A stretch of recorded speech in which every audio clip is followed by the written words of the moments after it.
And again, welcome and thank you for joining us for our presentation this morning, part of Kirby Center's exciting and informative 2022 series of online health and wellness, information, education, and entertainment presentations.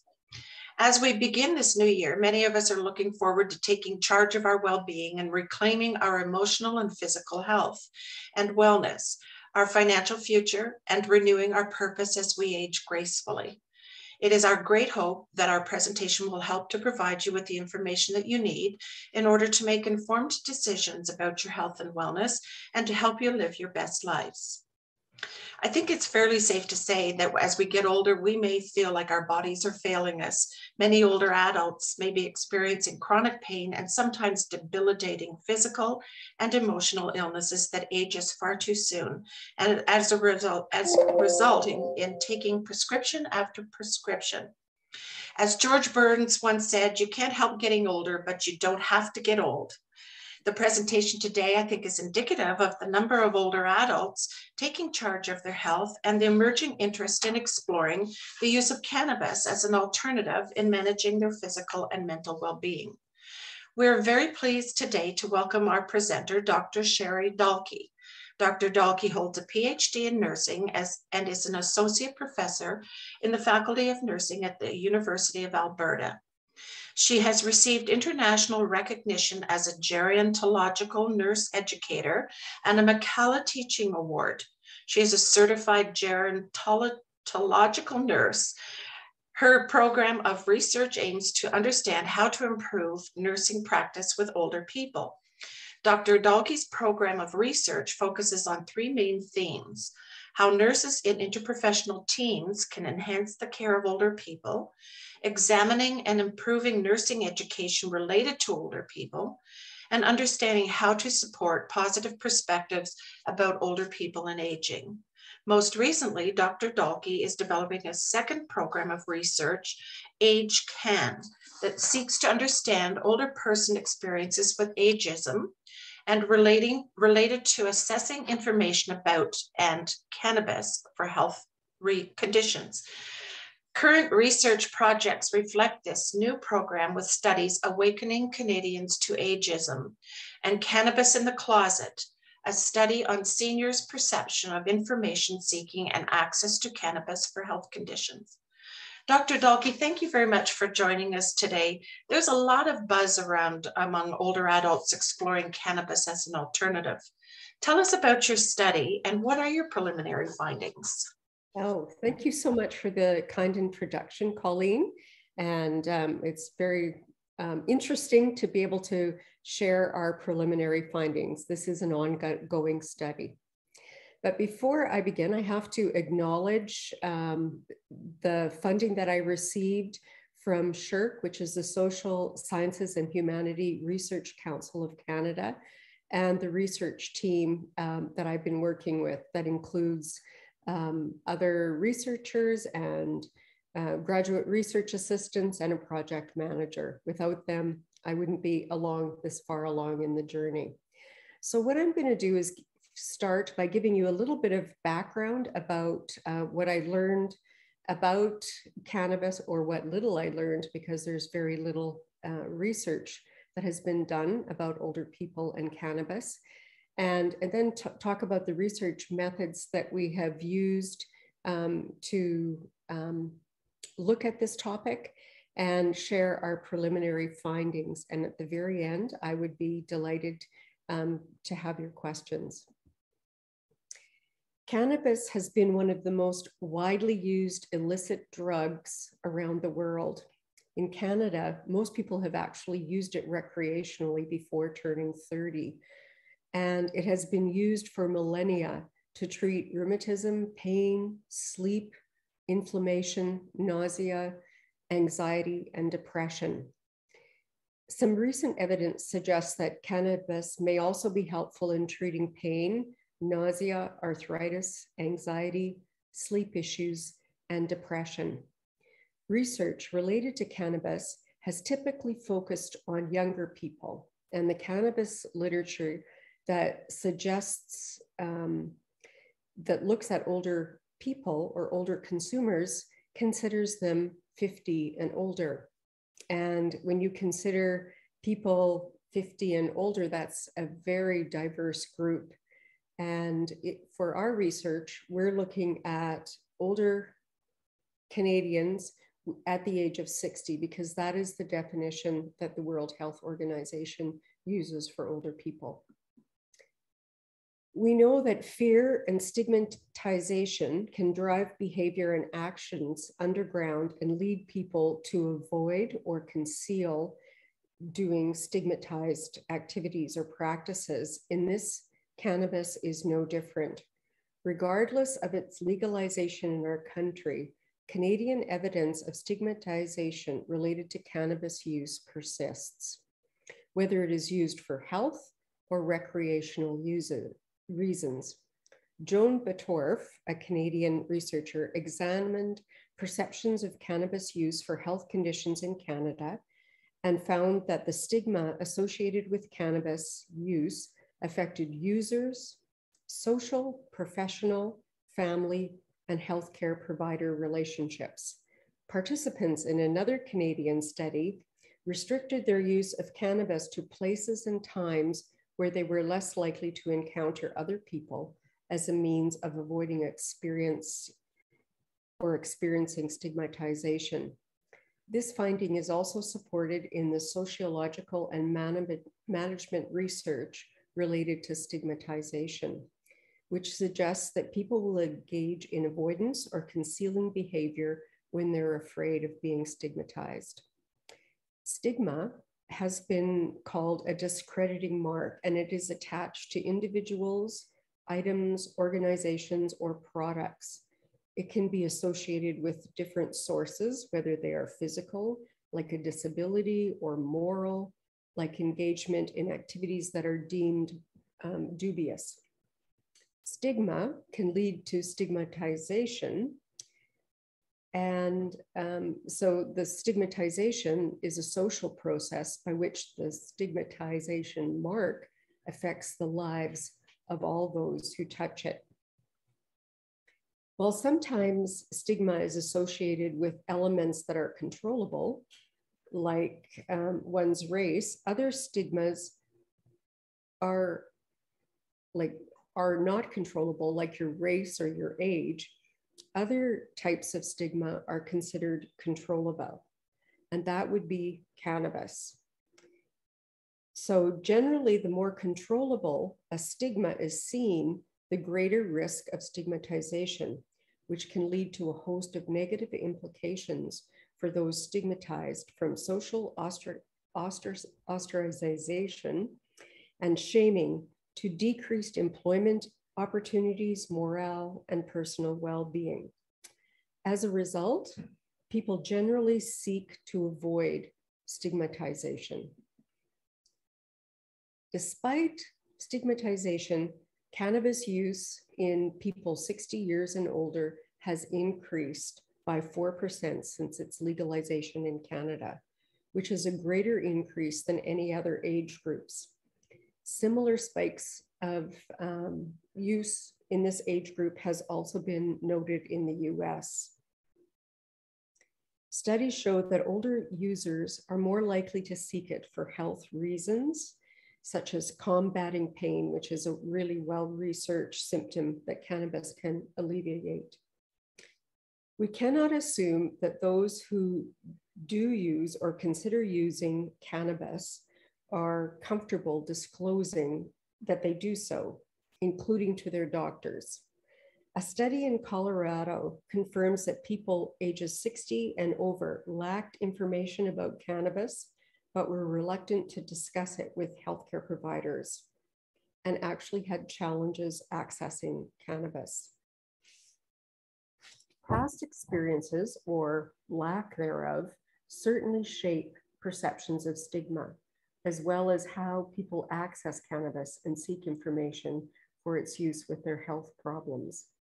In one Canadian study, the participants believed that the cannabis they purchased from a retail store was medicinal cannabis due to the name of the store, even though it was not. The evidence of cannabis efficacy and safety in older persons is scant, as most of the reports focus on younger people. And cannabis has both benefits and risks for older Canadians, largely dependent on the portion of cannabis oil, CBD, or I went one too fast. Sorry. The amount of CBD or THC present in the products they consume. Older people, those 60 and older, are more likely than younger people to seek it for health reasons, but they are at greater risk for experiencing negative side effects or severe health consequences. This is particularly true if they unknowingly consume the wrong dosage of THC. And they must also know how to ensure they receive the same dose of CBD and or THC each time they consume cannabis. Older adults need to receive accurate information about the form of cannabis, oil, edible, vaporization, inhalant that would be most effective for their health condition. However, various factors affecting both the information they receive about cannabis as well as their usage is unknown. Consuming the wrong form or dosage of this substance can be related to maybe mislabeling in retail stores or through a licensed distributor or through obtaining it from an illicit seller, either directly or indirectly, such as receiving a gift. I read in my looking at the literature, I read one study where a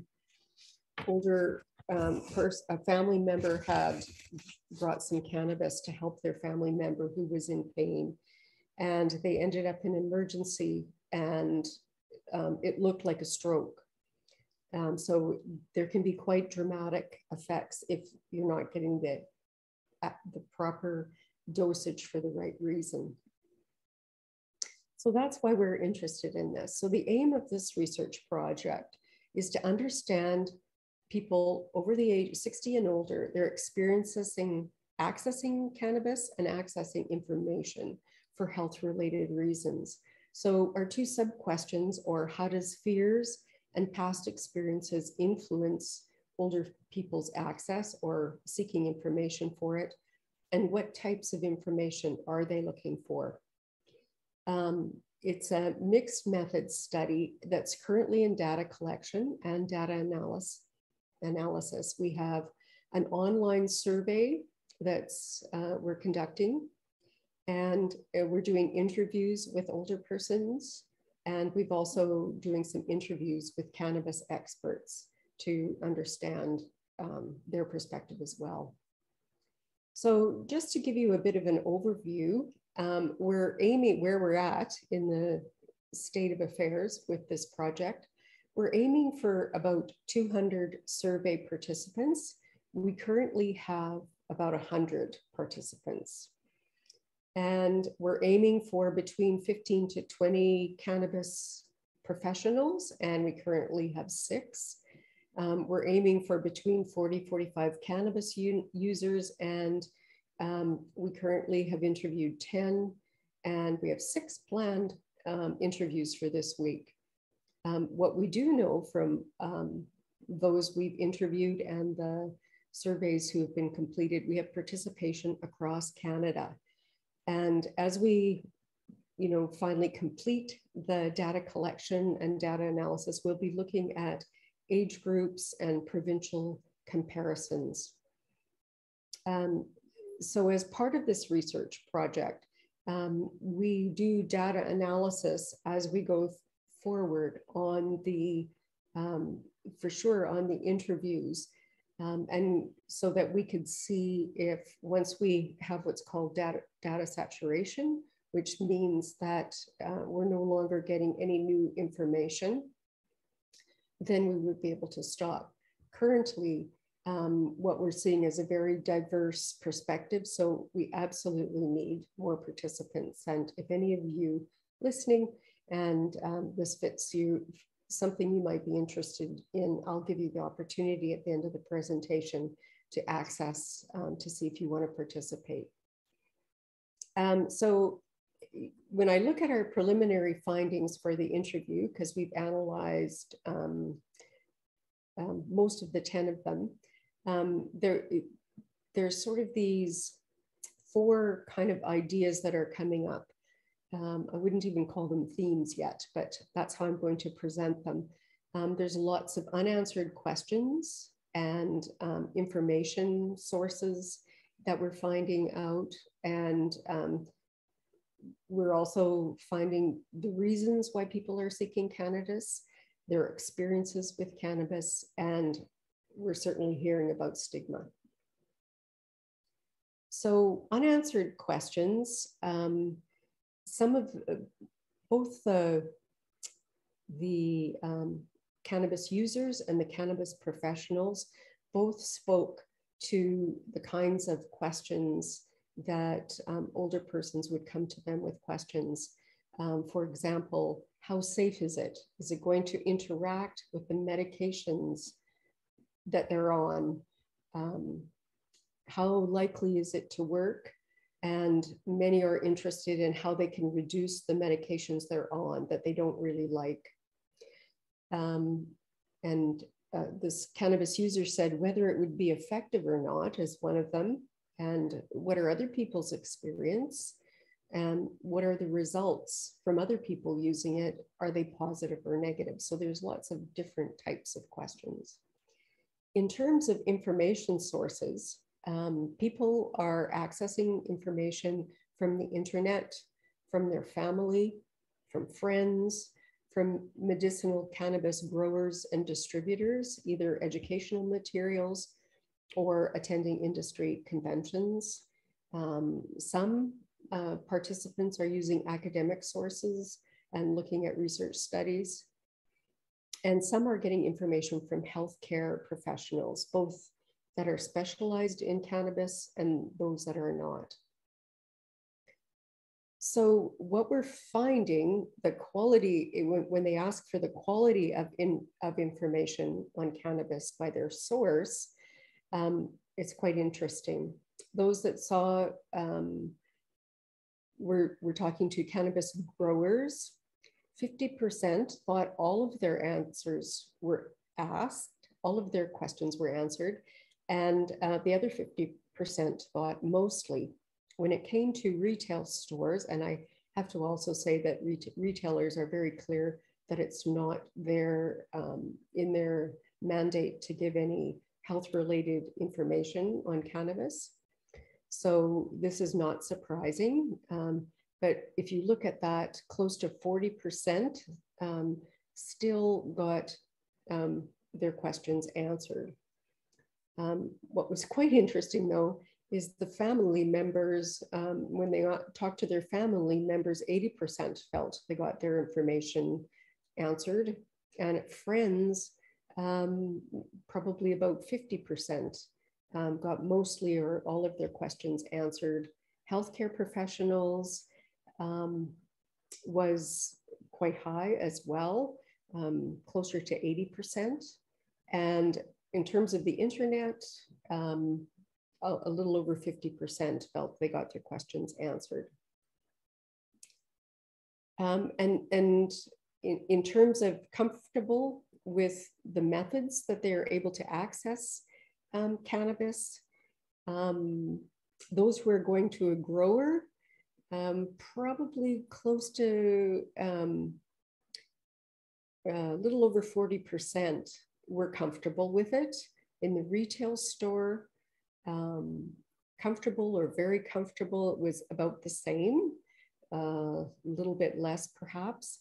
Of interest, if they were accessing it from their family, and I found this interesting, that they were comfortable getting information from their family, but they were not necessarily comfortable getting the cannabis from their family member. And from friends, only 25% were comfortable getting cannabis from a friend. From a medical dispensary, about almost 40% were comfortable or very comfortable. So the reasons for seeking cannabis are pain, anxiety, sleep, relaxation, and often managing a specific health condition, maybe MS, Parkinson's, or a mental health illness. There were some recreational motivations, but generally they were not seeking cannabis to get stoned. This is something that both the cannabis professionals and a message that we had also heard from the cannabis users. And here, the top quote here is from a cannabis professional. The older users want to know if it works for aches and pains, arthritis, and that's the main thing that I get called for is osteoarthritis pain, pretty much all of it. I've had some anxiety and depression, inquiries about anxiety and depression. It seems to help with that too. MS, I've had some MS, I've had some Parkinson, a few Parkinson patients on it. The cannabis user said, I've been taking it since 2017, and I used to take ibuprofen or whatever pain management was, just the basic ones. I never took opioids, but I haven't taken anything else since I sort of adjusted what I take with my CBD oil. Hereditary, spastic cause, fatigue, and I have suffered from anxiety and depression all of my life anyways. So the cannabis keeps me on track. Another user said, for many, many patients, not even just the over 60s, the first thing they do when they sit down is to say, I don't want to be high. And then I reply, I don't want you to be high either. That's from a cannabis professional. Some of the experiences of the participants with cannabis is, as we expected, diverse. Some of them used it as a youth recreationally, and now as a senior are using it for medical reasons. Others started as a youth recreationally and continued throughout their lifetime with a gradual transition at some point to reducing the amount and only using it for the medical reasons that they identified. Some were first-time use as an older person, and the experiences were both positive and negative. Often it was a negative experience as a youth, didn't use it for a long time, and then may have sought it out for a health reason, or might have had a positive experience. So general experience, and this is related to for medical purposes, is over almost 70%, over 70% have had either a positive or mostly positive experience. And how well has the cannabis served for the purpose you were using it was one of the questions that we asked survey participants. And again, 70% said perfectly or mostly, so that people are experiencing some satisfaction with it. And of the interview participants, one cannabis user said, I think it helped me with my stress. I mean, at the time, it was positive for partying and all that. So that was in that day. But in the 1990s and the 2000s, it became more of a medical use for me. I cut back on it. I wasn't smoking it as much as it wasn't for a party atmosphere after I got older. Once I got into my 40s, it was kind of a regular use for controlling stress and anxiety. So this is an example of somebody who used it throughout their life. Another person, it was a one-time experience as a youth. I went to friends who were getting high and all that, and I guess I started to try it out. The experience was not quite good. I tried it again just a few years back because I was experiencing some pains.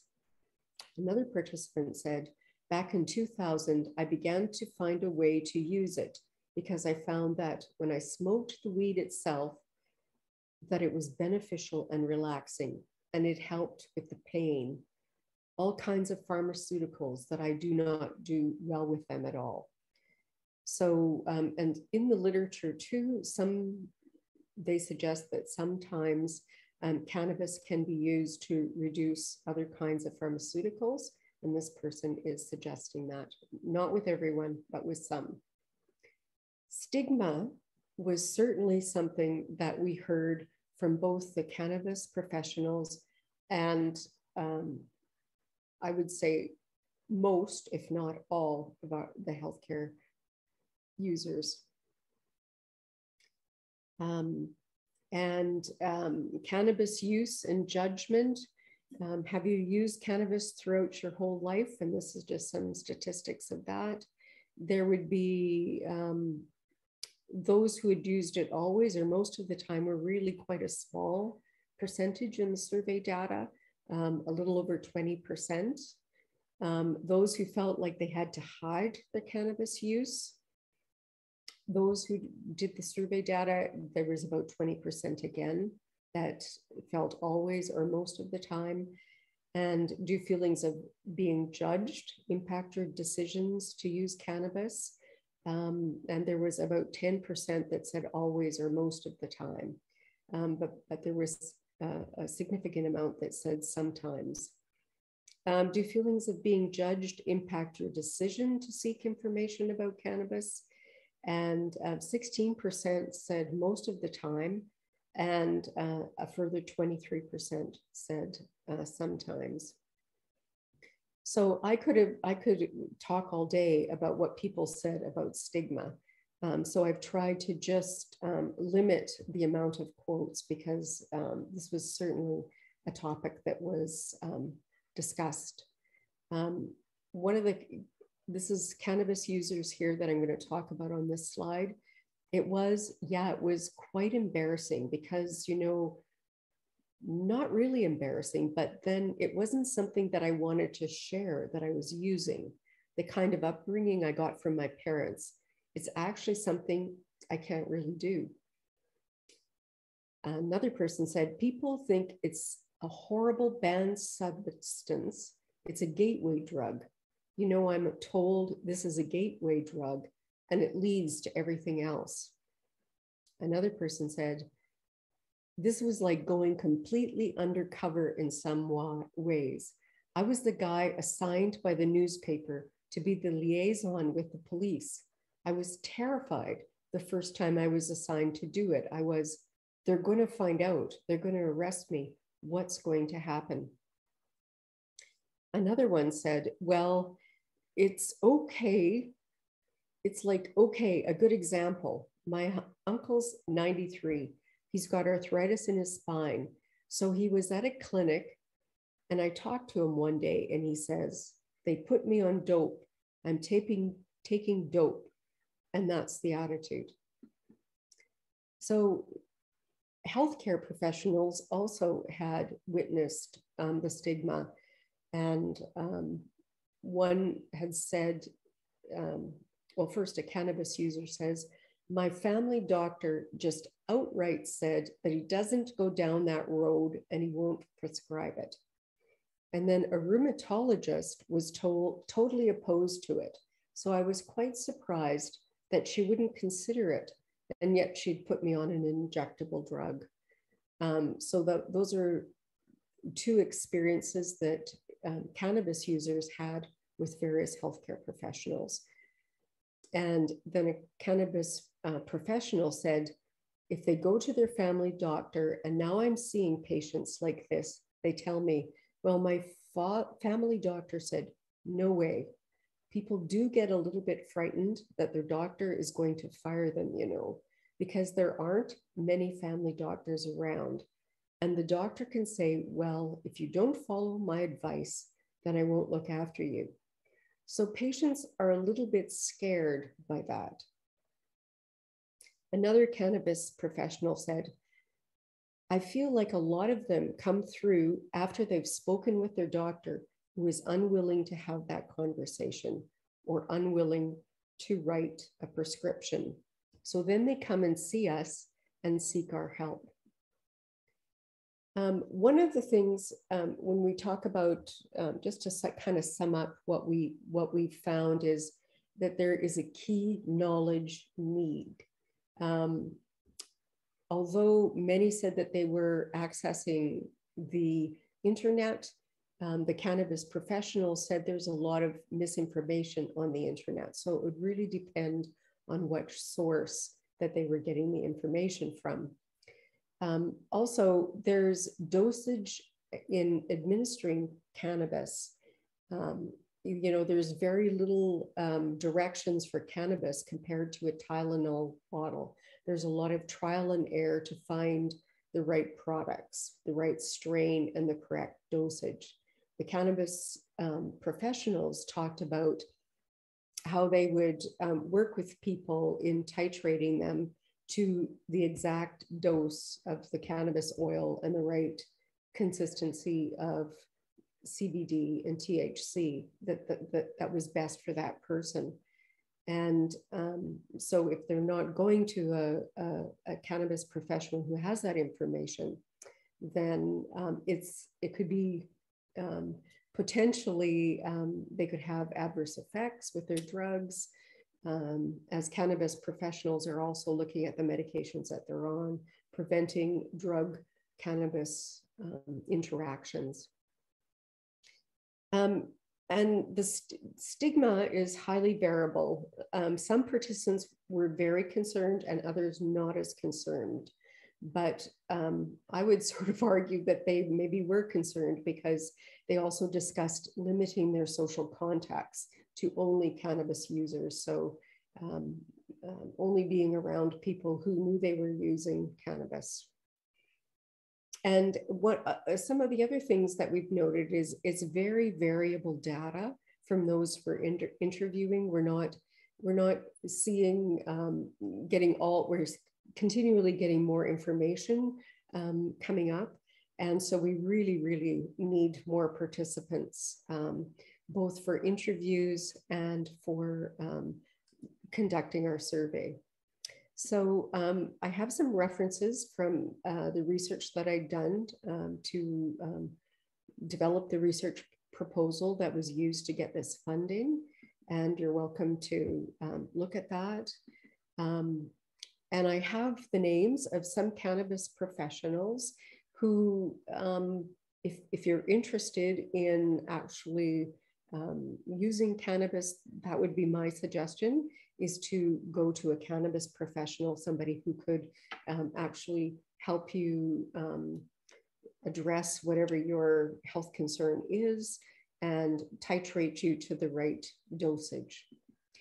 And I've noticed on the television that there is a Cannabis Sense website that's come up. So I did go on the cannabis website, and it's all about recreational drug use.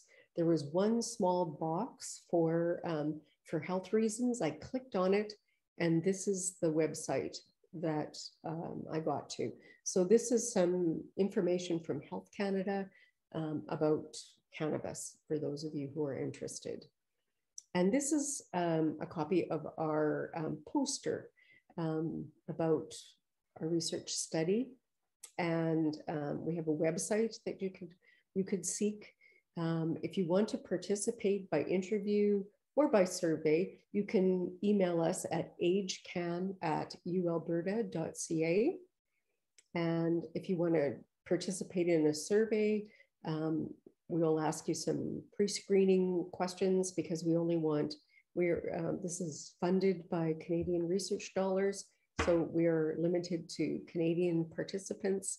And of course, we're only interested in those over the age of 60 and those who've either been looking for information about cannabis or have been using it for health reasons.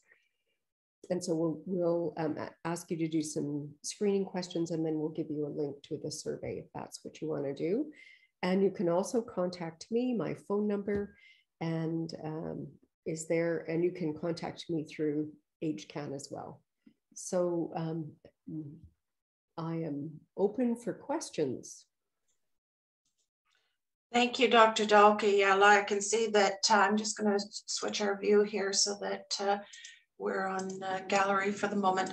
I can see that there is still a lot of question in people's minds out there. So it's a great thing that you're doing there to give people some insight, allow them to provide their. It was interesting looking at your chart there, the number of people that were getting their information from family.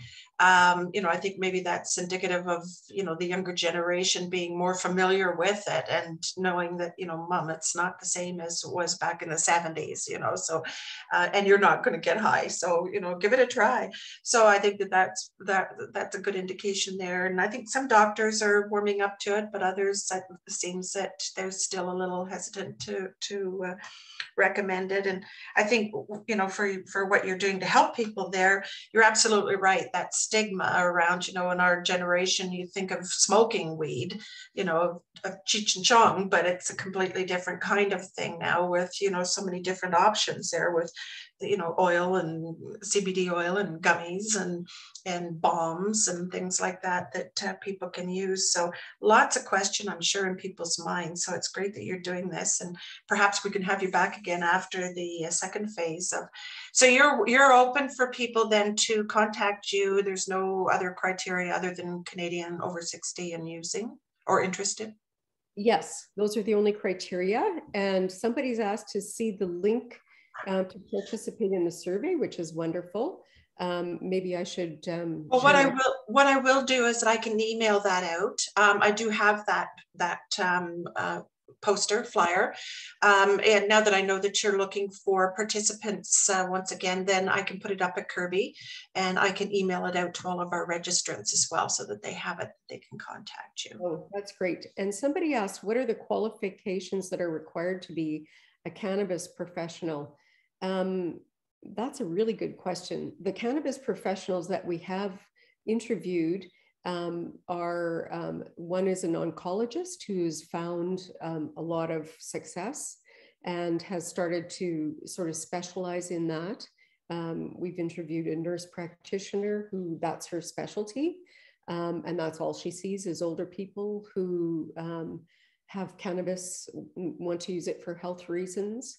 Or it could be a pharmacist, so they vary. And I think probably why a lot of physicians are hesitant is because there isn't a lot of research that's been done related to older people and cannabis. Now that it's legal, and so that there'll be more and more research studies done to understand the efficacy and how to manage it. I think that eventually that will change. Certainly the CMA has guidelines for physicians for using and what kind of side effects to use, so that they aren't saying don't use it, but they have some cautions. We've got a few questions here in the Q&A that I don't think that we got to. If you, I can go back to these. Helen had asked, I'm wondering about the health effects of cannabis smoke that is drifting through the ventilation system in our building. Do you have any information on that? I don't, but I do know that the cannabis experts try not to put them on combustibles. They work more at least the ones we've talked to, at getting them on oils and eventually down to a capsule, right? But often they're working with oils or vaporization, but mostly it seems like, from what we've heard, and again, this is a narrow group, I'm not an expert on how to do it, they seem to work with the oils and titrating it till you get the right dosage of CBD and THC, because from what I'm learning, THC can help with pain, but it can also have some adverse effects. So it's titrating to the right amount for the person. I think that's where the education comes in, is, just what exactly, because a lot of them, there's a combination of CBD and THC, and what, with more information, that stigma can be reduced for people that, and Helen has further said that I think she has asthma and has problems with cigarette smoke as well. It sounds like she lives in a building that there's some users that, but I think that probably best to chat with your physician about whether that might be affecting you or not. Bonnie, I would be interested in using cannabis for anxiety and insomnia. There are retail stores nearby, but I don't trust a young clerk with adequate health information. I don't feel a stigma. I was surprised at how many of my professional colleagues already used before there were stores, and it was not to get high. Yeah, I think there were a lot of people that were using it before.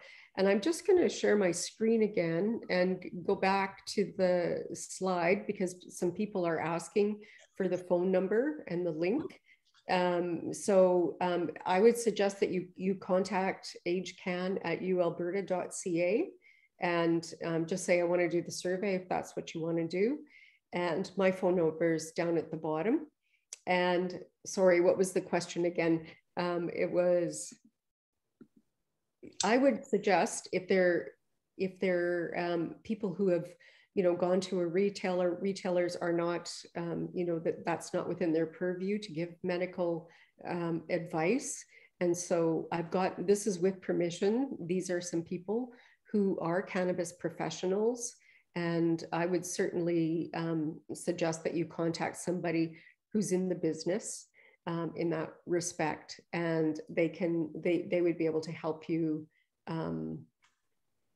navigate and get some accurate information, because certainly in the professionals interviews that we've had, and again, we don't have a large amount yet, but it sounds like they do take a lot of care in knowing what is the reason, what medications are you on, and trying to work with you in getting the exact titration that would work for you. Paula has reached out here, Dr. Dahlke. She's an RMT working with clients looking to use cannabis topically. She wondered if she could reach out to you, and perhaps you can provide her with some information and she can help with your research. Oh, well, yes, if you're using that, by all means, please contact us at AgeCann at UAlberta. And we would probably love to interview you and hear about your experiences. Our ultimate goal when we are finished all of this research is to understand what are the gaps that older persons are experiencing in terms of knowledge, what kinds of information do they want to know, and then to develop some knowledge products that we could then share. We have partnerships with AgeCann and CanWell and the Canadian Gerontological Nurses Association. They might be willing to post something on their website. I don't know that for sure, but something that would help older people get accurate information and understand the most appropriate way to go about it to help them with their health condition. Is there a time frame, Dr. Dahlke, that you need these participants? Well, we will carry on with data collection until we get data saturation. Like that means that when we're analyzing the data, we're hearing the same things from everybody. You know what I mean? We're not hearing any new information. So far as we're interviewing people, we're hearing sort of different experiences. So we need to interview a lot more people. And probably when we get a target of about 200, we will close down the website. So as your reach broadens, you may get more diverse information. Someone has asked if cannabis can be used to treat skin problems when prescription creams don't work. I don't know that. I'm not a cannabis professional. I'm a researcher studying cannabis. And so again, I would direct this person to one of the cannabis professionals to ask that question. What some of the other things that once we're finished is we might have a forum. That might be something that the Kirby Center might be interested in participating in. with cannabis professionals and cannabis users, and where they could ask questions and try to get the information. But we recognize that seniors sometimes are experiencing stigma because as you're older, you've known cannabis longer as a stigmatized drug. So we want to make sure that we can get information that's accurate in a way that is helpful for people. Mm-hmm. And of course, we have Senior Week coming up in June, so we're just looking at our programming for that. So that might be an opportunity for us. Graham has said that he's 60 years old, lives in Calgary, and he's been a cannabis user for 45 years. So I think there was a little conversation going on here through chat as well. Brian has asked Graham what his experience was. Was it a positive experience? So Graham, if you want to pop in there or raise a hand, I'm happy to have you let us know about your experience. And Sam has asked Graham, how is your experience related to social or medication usage? So Graham, if you'd like to answer those questions, by all means. And Graham, if we'd love to have you participate in our study. Mm-hmm. All right, any further questions coming from anyone? And I think that this would be a great opportunity to be able to have some input into the area, and we look forward to hearing about the results of the next phase. Graham is saying very positive for mental and stress related issues. So Graham, hopefully you'll reach out to Dr. Dahlke and participate to provide her with a little greater insight there. And got another question, Q&A. Dr. Dahlke, are you aware of any current studies in the US that are similar in nature? I'm not aware of any. I know that when I did the literature review to look at what studies had been done sort of around the world, it was the shortest literature review I think I've ever done related to people over the age of 60. There was a few that I included as I was explaining the study that were for people younger because there was so little information out there. There's a dearth of information. I know only of one study that's been conducted in Canada.